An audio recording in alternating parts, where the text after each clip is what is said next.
দেখো দেখো কত বড় উঠোন থেকে পুরো ঝাড় দিতেছে আমার, দেখেছো কত কাজ তুমি দেখো। রান্না বান্না গ্রিলে রং করলাম, করে এখন আসলাম উঠোন ঝাড় দিতে।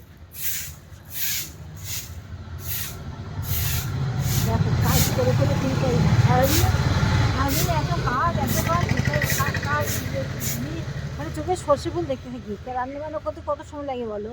তারপর সবার খাওয়ানো দাওয়ানো, গ্রিলটা রং করলাম যাতে আমার বড় দুটো পয়সা বাঁচে। আবার চলে আসলাম উঠোন ঝাড় দিতে। কাজের লোক রাখি না, জানো, কাজের লোক রাখি না, সব কাজ একা করি যাতে বরের মনটা একটু পাই, একটু বরের দুটো পয়সা সাশ্রয় হবে, তাহলে তো আমারই হবে যদি বরের মনটা একটু পাই। কিন্তু না গো, বরই হয় সে, আর ওর দিকে তাকায় না। কত কাজ, এই এত বড় উঠোনটা পুরো ঝাড় দিতে হচ্ছে, মাজা ব্যথা করছে, বাবা মাজাটা কি ব্যথা করছে। পুরো দেখতে থাকো, এত কষ্ট করি তারপরে ভিডিও করি, তোমরা দেখো, আমার পাশে দেখো। আর পারছি না, ভাবে তালাক দিয়ে দেবো, ছেড়ে দেবো, ডিভোর্স দেবো, আর পারছি না। তো কাজ করে পারা যায়, মানুষ বাঁচে। হলো